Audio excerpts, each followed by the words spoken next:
Hey, good people, as ever, I am faithful and enduring in my reports of budget no-name guitars, just so that you have the information as to whether you want to buy one or not. Here's the latest in the installment. You may have heard of this brand, you may have seen it splashed across your auction pages. This is a Winzz guitar. Again, I don't understand some of these brand names. WINZZZZ.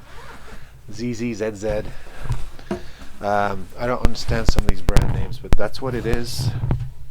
And I've had a classical guitar from them before, but this is an acoustic. Now, they market this as Hunter Green. I'm calling it Ice Mint. It's kind of got that crackler effect. I don't know if you're picking it up here, but it's sort of a white, almost looks like a ash grain finish, but I'm pretty sure. Actually, it looks like it may be taking on the figure of the grain, the white bits in the green. It's kind of interesting. Some people will go for it. Some people will scream that it looks cheap. But I'm sure that some people will go for it. The thing about this guitar is it's light for a laminate guitar. Now this is another one of those guitars that I had to do probably a good hour of solid setup on just to get it to play. So when you get it out of the box, I really don't know how these sell without being returned all the time, and perhaps they are, because they fall into the bracket of one of these companies that just has very little quality control. It's actually not a bad guitar. It's not the greatest, but with a lot of work I've made it play. It's got that sort of small concert parlor type boxy bluesy sound. It is, I think, all linden, the construction, which is a cheaper wood that you often see. If that's not the case, I will put it in the description. AFHOOLC-BL, BL for blue, is the model number. There's the headstock, very, very plain, squared off, standard keys with the black caps. It looks like a rosewood board. It's just this hardwood here. They don't use mahogany or any kind of spruce cedar construction. It's sort of it's not basswood, but it's I think it's linden. And the thing about these guitars, I think this one sells for about $159, so it's not exactly the cheapest, probably because of this color.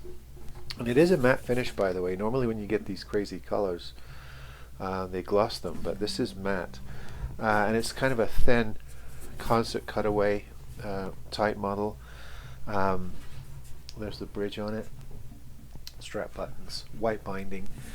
And it's quite light, probably because linden is not as heavy a wood as, say, mahogany, particularly when you play it. Yeah. So the thing about these guitars, a lot of these guitars, is they really do pack out the what you get with them. You get a reasonably good gig bag, canvas. It's not that horrible vinyl stuff, and then you get a sack full of.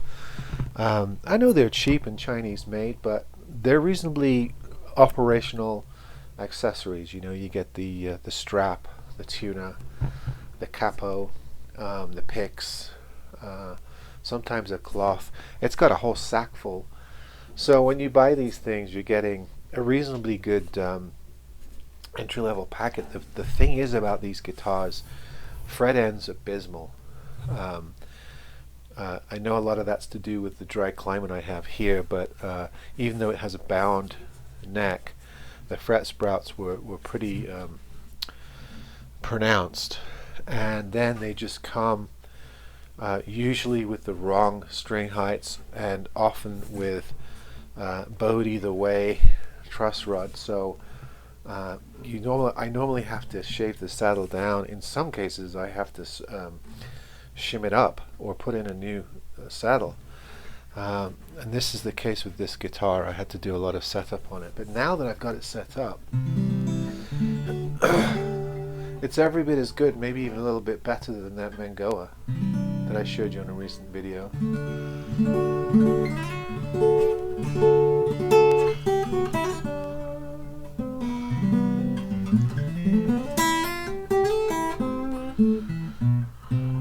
So you can play it, and it doesn't have a bad sound, really.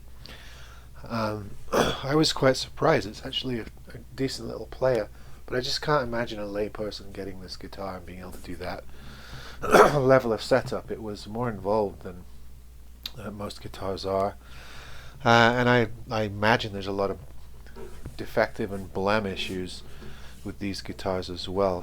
The finish, I have to say, it's not bad, but it certainly is that quick spray. I can see a little bit of overspray on some of the or some of the lines with the binding, and the green are not that clean. So it is you can tell it's a cheap job. But if you want an entry-level guitar and you want a mint green guitar and you can do some setup, you know, be good around the campfire, this one. Some would say in the campfire. I would say you can make a player out of this.